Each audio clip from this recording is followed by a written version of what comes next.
லாஜிக்கா நிறைய விஷயம் ஒரு போலீஸ் ஆபீசரால பாதிக்கப்படுறாங்கன்னா முதல்ல அவன் முன்னாடி தாலியா இருக்காம ஊர்ல 71 பேர் முன்னாடி தாலியா இருக்கலாம் தப்பு இல்லையா? என்னதான் உண்மை சம்பவம்னாலும் இவ்வளவு 71 பேர் வீட்டுக்கு பூந்து அறக்க முடியுதுன்னா ஒரு போலீஸ்காரன் வீட்டு ஒய்ஃபையோ இதையா இருக்கு மினிஸ்டர் முடியாது. ஓகே, போலீஸ்காரன் வீட்டுக்குள்ளார போடலாமே. இல்ல நடந்ததுதான் சொல்லியிருக்கோம். Live okay. அதே மாதிரி அடுத்து படத்துல ரொம்ப அழகா போயிட்டு இருக்கு. சின்ன சின்ன விஷயம் நீங்க சுவாரஸ்யத்துக்காக வச்சிருக்கீங்க, அதை டிஸ்டர்ப் பண்ற மாதிரி இருக்கு. சமுத்திரகனி சார் பிஸ்கட்டை கொடுக்குறாரு அந்த பையனுக்கு, அப்புறம் ஏன் வாத்தியாரை மாத்தணுங்கிறாப்புல நீங்க முடிக்கல. அதே மாதிரி இந்த ஜீப் அவரு பாடம் நடத்திட்டு இருக்காரு, போலீஸ் இன்ஸ்பெக்டர் அந்த அம்மாவும் அவரும் பக்கத்திலேயே ஜீப்பை நிறுத்திட்டு இருக்காங்க. அந்த உணர்வு கூட இல்லாம பசங்களோட பேசிட்டு இருப்பாரு. ஆனா ஒரு போலீஸ் ஆபீசர் வந்தா ஒரு இது இருக்கும்ல. கண்டிப்பா அடுத்ததுல கண்டிப்பா அடுத்ததுல இந்த மாதிரி தப்பு எல்லாம் மாத்திக்கிறேன். சார், பார்லேஜி இது பிஸ்கட் வச்சு பண்ணிருக்கீங்க, ஏதாவது ப்ரொமோஷன் வாங்கிருக்கீங்களா? இல்ல நான் அது தெரியல. ஏன்னா சமுத்திரகனி சார் தான் வச்சுனே இருக்காரு, எல்லாருக்கும் ஒரு குடுக்குறாரு வேற. அப்படி இல்ல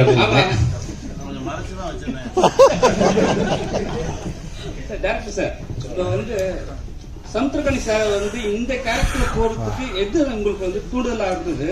ஏன்னா 2000 வந்த படம் சரி அந்த சம்பவம். ஆனா அந்த ஒரு அரசியல்வாதியில ஃபர்ஸ்ட் பண்ணுவாங்க, அதை ஏன் காட்டல? ஏன் நெக்ஸ்ட் சீரியஸ்ல பண்ண போறீங்களா? இல்ல மேபி அடுத்து பல பிளான் பண்ணலாம். அந்த லைவ் மேட்டர் இதுல காட்ட முடியாதுல்ல. இதுல அந்த பிளாஷ்பேக் என்ன எதுவும் ரிவீல் பண்ணல, ஹைட்ல வச்சிருக்கோம். சமுத்திரகனி சார் இந்த சினிமால அது 69 கொலை பண்ணவர் எப்படிப்பட்டவரும் தெரியும். அவருக்கு ஏன் இவ்வளவு சப்போர்ட் பண்ணுறீங்க, இவ்வளவு இது காமிக்கிறீங்க? ஏன்னா இந்த புஷ்பான்னு ஒரு படம் ஹீரோ சம்பரம் கடத்துவாரு, அப்பேற்பட்ட அக்யூஸ்ட். ஏன்னா அவருக்கு தான் தேசிய விருது கொடுத்தாங்க. சினிமால ஏன் இப்படி காமிக்கீங்க சார்? சினிமால காட்டல, இதுதான் கதை. அவன் பாதிக்கப்பட்டவன் அவன் திரும்புறான், அவனுடைய பாதிப்பை கொஞ்சம் ரியலைஸ் பண்ற ஒரு கேரக்டர். அவன் இடத்துல இருந்து அவன் பிரச்சனையை பார்க்குற ஒரு கேரக்டர். அது அப்படிதான் நான் பார்த்தேன். பல பேர் அவன் கொண்டதுன்றது அது வேற. அதனாலதான் அவர் கடைசியில் ஒரு இடத்துல சொல்ல, நீ செஞ்சது மட்டும் நியாயமாகும், ஊரே சுடுகாடு ஆகிட்டீங்களாடான்னு சொல்லி ஒரு இடத்துல வரும். அதனால அது இல்லை, அவன் ஒரு மனிதன், அவன் இடத்துல இருந்து அவன் வழியை பார்த்தது தான். அதுக்காக ரொம்பவே பிடிச்சி இவனை காப்பாற்றினும் திருப்பி எடுத்து சுட்டணும், அதெல்லாம் சினிமா. அது நம்ம தான் தம்பி ஒருத்தர் சொன்னான், நீங்க அந்த கடைசியில் திருப்பி சுட்டுறீங்கன்னு நினைச்சிட்டு அது சினிமாடா, ரியலாலாம் சுட முடியாது, பேசாம தான் நிற்கணும். அதனாலதான் அந்த உண்மைத்தன்மையை அப்படியே பிரதிபலிக்கிறது தானே, அதுதான் பண்ணும். தமிழக போலீஸுக்கும் ஆந்திர போலீஸுக்கும் எப்பவுமே ஒத்தே வராது சார். ஆமா, எப்பவுமே ஒத்து வராது. ஏன்னா அவங்க ஒரு இதுல இருப்பாங்க, நம்ம ஒரு மைண்ட் செட்ல இருப்போம். ஆனா அவங்களுக்கு ஹெல்ப் பண்றாங்க தமிழக போலீஸ். தமிழக போலீஸ் அவ்வளவு கெட்டவங்க ஏன் காட்டணும்? ஆமாண்ணே, ஆமா சார். அப்ப அக்கிஸ்ட கூட்டு போவார்ல நம்ம சரியா பார்க்கலாம். இல்லண்ணே, இப்ப தமிழக போலீஸ் இருக்காருல்ல, அந்த அண்ணன் இருக்காருல்ல, அவர் எந்த இதுல இருந்தாரு? அவர் தனி, அவர் அரசியல்வாதிகளின் கைக்கூலி. அவரு தமிழக போலீஸ் கூட்டு வர்றாருல்ல, அதுக்காக அது வேற. அது எந்த லிஸ்ட்லயும் சேர்க்க முடியாத கேரக்டர்ஸ் கொஞ்சம் பேர் இருக்காங்க. அது மேல இருக்கிறது மேலேயே தான் சேர்ந்துக்கும். அது இது ஒரு கற்பனை கதையாக இருந்தால் நீங்க கேட்குற எல்லாத்துக்குமே ஒரு கதையாசிரியனா பதில் சொல்லலாம். இது நடந்த நிஜங்களை எடுத்து அதுல முடிஞ்ச வரைக்கும் உண்மையை ஒரு 90% ரொம்ப உண்மைக்கு நெருக்கமாக சொல்லணும்னு முயன்ற கதை. இதுல யார் சரி யார் தப்புன்னு பேசுறது எல்லாம் இதுவே இல்லை. இதுதான் நடந்தது, இதை தான் அப்படியே எடுத்து வச்சிருக்கோம், அவ்வளவுதான் சார். அப்ப கேட்டாரு சந்திரன் சார், உங்களுக்கு தான் நீங்களும் டைரக்டர்னால தான் உங்களை நோக்கி இந்த கேள்வி. அதாவது நீங்க சொன்னீங்க அவர் பார்வையில இருந்து பார்த்தோம், அதனாலதான் அவருக்கு அவரு கேரக்டர் இது பண்ற மாதிரின்ட்டு. ஆனா பாட்டுலாம் போடணுமா என்ன? கடைசியில அவருக்கு ஒரு தேசிய கீதம் மாதிரி ஒண்ணு போடுறீங்க. இசையமைப்பாளர் அவர் இடத்துல பாத்துருக்காரு, அவருடைய இடத்துல பாதிக்கப்பட்டவன் இடத்துல அவரும் பாத்துருக்காரு. அப்படித்தான். அப்புறம் அழகன் தமிழ்மணி சார் உள்ள வந்ததுனால அஜய் வந்தாரா? அஜய் வந்ததுனால ஸ்கிரிப்ட்லயே இருந்தது அஜய் தான் முதல்ல வந்தாரு. அந்த இடத்துல ஒரு மினிஸ்டர் வேணும் அப்படின்றதுனால சரி நம்ம வீட்லயே ஒரு மினிஸ்டர் இருக்காரு அப்படின்னு சொல்லி கூப்பிட்டு அப்பாவை இப்படி கெட்டவரா காமிக்கணும்னு ஏதாவது சபதம் எடுத்துட்டீங்களா? ரொம்ப நல்ல மனுஷன் இல்ல, ப்ரொடியூசர் கவுன்சில் ரொம்ப நல்ல மனுஷன். இப்போ கூட அவர் எப்பவுமே நல்ல மனுஷன் தான். நீ யாரும் தப்பா தான் சொல்லுவாங்க. அவர் ஒரு நடிகரை, அவர் நடிகரா யூஸ் பண்ணல. அப்பா இல்லைன்னா பார்க்கணும்னு ஆசைப்பட்டதுனால பண்ணீங்களான்னு? அப்படி அது எப்பவுமே ஹீரோ தான் அவர் எனக்கு. சந்திரன் சார், சார் ஸ்டேஜ்ல சொன்னீங்க, இங்க ஸ்டேஜ்ல சொன்னீங்க,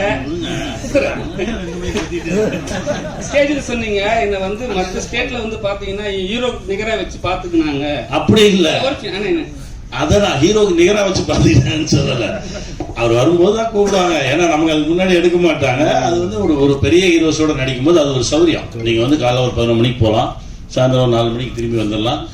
அந்த பெரிய ஹீரோக்கு என்னெல்லாம் சௌரியங்கள் இருக்கோ அதெல்லாமே துணை நடிகர்களுக்கு எனக்கு துணை நடிகர் தான். சரியா? தமிழ் சினிமா ரொம்ப கஷ்டப்பட்டு அப்படியெல்லாம் ஒண்ணும் இல்லை. இங்க கூப்பிட்டாலும் இங்கே நடிச்சுட்டு தான் இருக்கேன், எங்க கூப்பிட்டாலும் நடிப்பேன். நான் என் வேலை நடிப்பது. சார், அந்த புலிப்பாண்டி கூட அந்த ஜீப்பு தள்ளுற சீன் இருக்குல்ல, அவ்வளவு இயல்பா இருந்துச்சு. அதுல என்ன சார் உங்களுடைய கான்ட்ரிபியூஷன் சார்? ஒன்றும் இல்லை, கதையை சொல்லும் போது அந்த முதல் சீன், அந்த ஒரு சீன் சொல்லி தான் தம்பி சொன்னாரு, அண்ணே அந்த நெஞ்சை நிமித்துற வேலையெல்லாம் வேண்டாம், இந்த இப்படியே முறுக்கிட்டுலாம் வரக்கூடாது, ஒர்க் அவுட் பண்ணாத, ரொம்ப டல்லாரு, ஒரு ஜீப்பை கூட உன்னால தள்ள முடியாது. அப்படிதான் ஆரம்பிச்சான். நான் தள்ள முடியாது, நான் தள்ளிட்டேன். புலிப்பாண்டி புடிச்சு பிரேக்க போட்டு புடிச்சுக்கிட்டாரு. அதுக்கப்புறம் தான் அவரு தள்ளினாரு. அப்போ நானும் பிரேக் அடிச்சுட்டு பிடிச்சு நிறுத்திக்கிட்டேன். இல்லைன்னா அது ஜீப்பை ஈஸியா தள்ளிடலாம, அந்த இடத்துல அது ஒரு தேவைப்படுது. அது ஒரு சின்னமா அந்த அந்த அலுப்போட சேர்ந்த ஒரு நட்பும் நகைச்சுவையும், அது அவரும் நானும் நிற்கும் போது அவ்வளவு சந்தோஷமா இருந்தது. அண்ணே நன்றிண்ணே.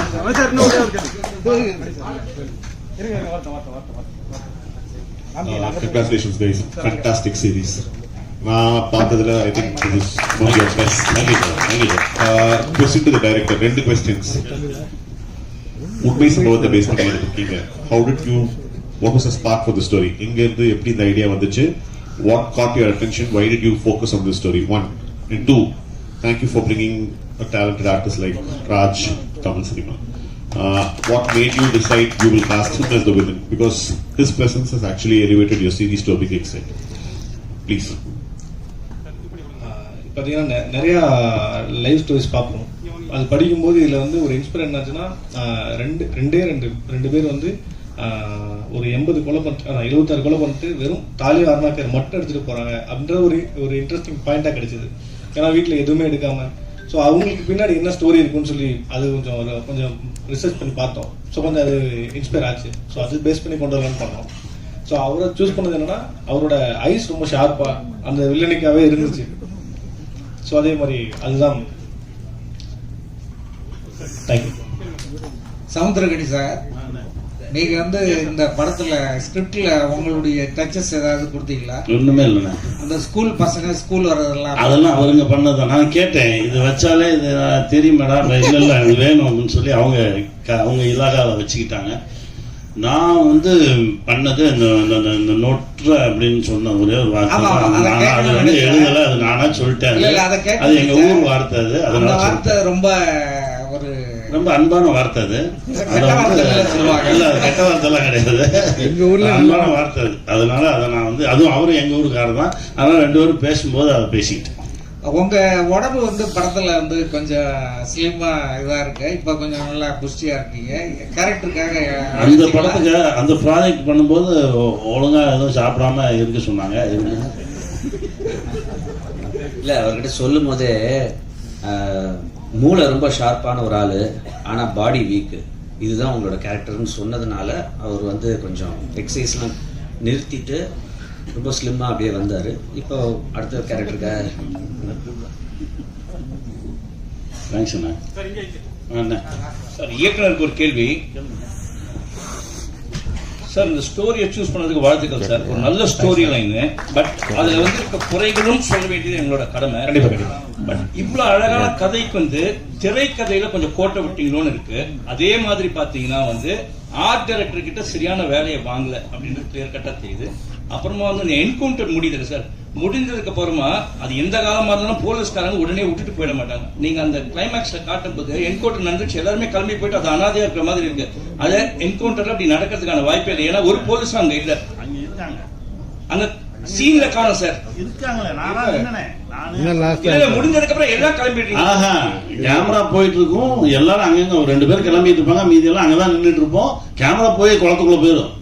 அப்படிதான் முடிச்சிருப்போம். ஏன்னா அதை எப்படி டிஸ்போஸ் பண்ணாம எப்படி போவாங்க? ஓகே, அந்த சுமோ ஒன்று காமிச்சிங்களா சார், அந்த சுமோல பின்னால வந்து அவ்வளவு கிளியரா ஃபோக்கஸ் பண்ணி காட்டுறீங்க. இது ஆர்ட் டைரக்டரோட மிஸ்டேக், நெக்ஸ்ட் டைம் கரெக்ட் பண்ணி. ஏன்னா இவ்வளவு அழகா செலவு பண்ணி நீங்க பண்றது, அந்த ஒரு நம்பர் பிளேட் அவ்வளவு பெரிய நம்பர் பிளேட் வச்சுட்டு பின்னால ஒரு சின்ன நம்பர் பிளேட் பெயிண்ட் பண்ணிருக்காங்க, அது அவ்வளவு கிளியரா தெரியுது. ஏன்னா பல லட்சம் பல கோடி செலவு பண்ணி எடுத்து இந்த சின்ன சின்ன தவறுகள் தான் வந்து தமிழ் சினிமாவை வந்து பாழாக்கு. இது வந்து மற்ற லாங்குவேஜஸ்ல வந்து ஆர்ட் டைரக்டர்ஸ் கொஞ்சம் ஒழுங்கா செய்யறாங்க, அந்த டைரக்டரோட வேலை வாங்குது. நெக்ஸ்ட் டைம் இது பண்ணிட்டீங்கன்னா நல்லா இருக்கும். கண்டிப்பா சஜஷன் அவ்வளவுதான். கண்டிப்பா சேஞ்ச் பண்ணிக்கிறேன்.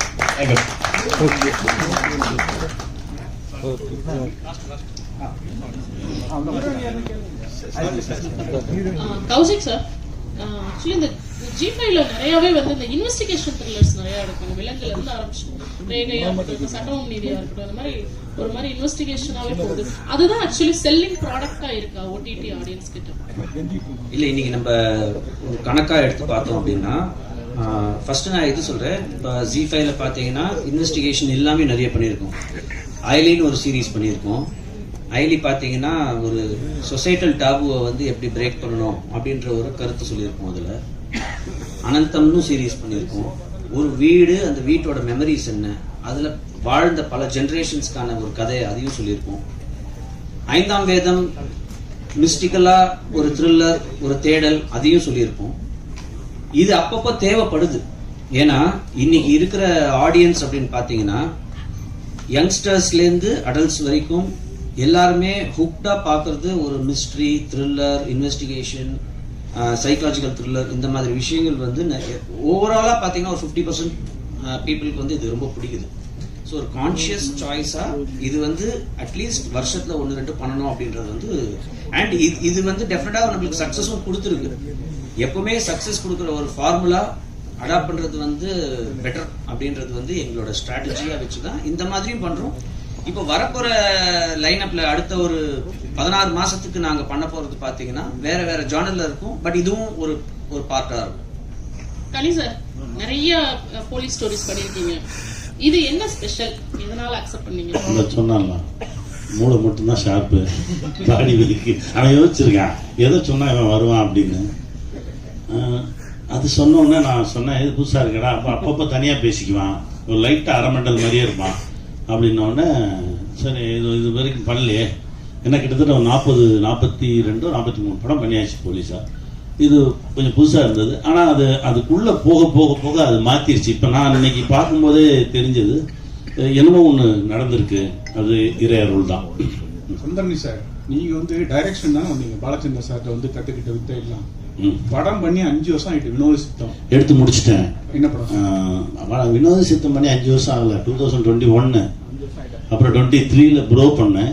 இப்போ ஸ்கூல் பஸ் எடுத்து முடிச்சிட்டேன். ஃபைனல் ஒர்க் போயிட்டு இருக்கு. அது அனௌன்ஸ்மெண்ட் சீக்கிரம் வரும். நான் என் வேலையை அப்பப்போ செஞ்சுட்டு தான் இருக்கேன்.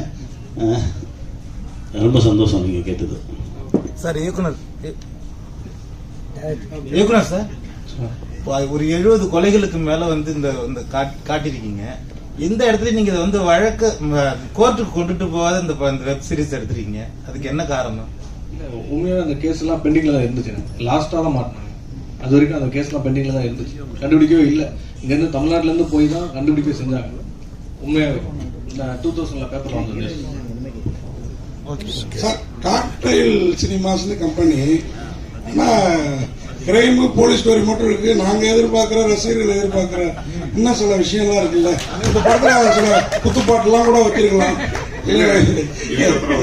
சிவேதா அவங்க நடிப்பு ரொம்ப நல்லா இருந்தது. ஆனா வந்து நாங்க அதுக்கு தனியா ஒரு ஆர்டிஸ்ட் போட்டு ஏதாவது பண்ணலாம்ல. இல்ல அடுத்தடுத்து உங்க ஆசையா இந்த மாதிரி போலீஸ் ஸ்டோரியில இந்த மாதிரி குத்துப்பாட்டுலாம் வைப்பாங்க.